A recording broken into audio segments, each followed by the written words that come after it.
xildhibaan Siciid oo ka tirsan golaha wakiilada Soomaaliland ahna gudoomiyaha guddiga kheyraadka dabiiciga iyo deegaanka ayaa waxa uu waraysi gaar ah siiyay telefishinka madaxa bannaan ee Somaliland Space Channel ayaa waxa uu ka hadlay xaaladaha abaareed ka taagan gobolada Somaliland gaar ahaan gobolada bariga Somaliland isagoona sheegay in xaalad abaareed ka soo yeedhayso gobolada bariga Somaliland isagoona xukuumadda Somaliland ugu baaqay inay wax ka qabato xaaladda abaareed ee ka soo cusboonaatay gobolada bariga iyo galbeedka Somaliland arrimaha siyaasadeed ee ka dhex taagan dhexdeeda waa sida uu hadalka u dhigay isagoo ka hadlayna waxa uu yiri oo wadanka dhamaantood ku baahay oo ka jira Somaliland iyo magaalada waxa jira in xaaladda wadanku ay marayso qaab nololeedka miyi iyo magaalada ay marayso meel adag taasoo isugu biirsadeen sabab badan marka la eego wadanku waxa ku baahay wax la yiraahdo sicir barar xakaan goosto kaas oo keenay ciriiri ka dhashay qaab nololeedka bulshada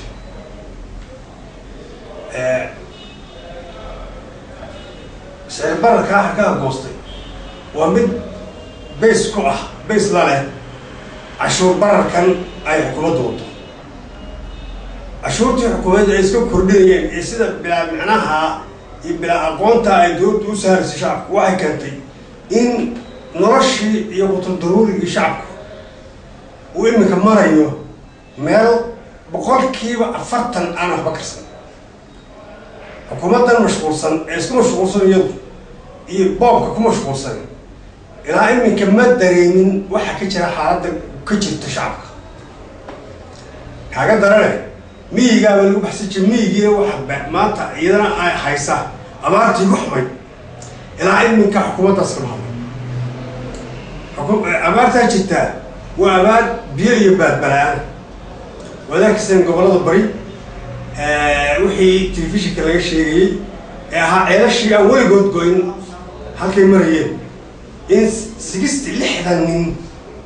ay biyo ka raadinayeen halkay marayaan biyihi oo ah xilligaa markay marayso oo markay dhammaan jireen wax hadal haya oo xukuumaddaana arkimaysa waxaan ugu baaqayaa maanta international community-ga shacabka Somaliland inay u gurmadaan oo isu taagaan abaaraha baahsan ee iminka hareeyay dhammaanba Somaliland xukuumaddan waxay kaga noqono garanmayaan iyadaa sababtay maciishada xun ee maanta magaalada haysata iyada sababtay cashuurihii bilaa xisaabta ahaa iyo aqoon la-aanta ay wax ku maamushay cashuuraha ayaa keentay sicir bararka iyo inflationka xarkaha goostay iminka wada maray iyagona waxaan leeyahay ha isku mashquulina haddii wax idinka miir qabaan ha isku mashquulina u jeesta oo arka maxay ahayday abaarta baahsan ee miyi iyo magaalada haysa Ahmed Khalid Farax telefishinka madaxa bannaan ee Somaliland Space Channel Hargeysa.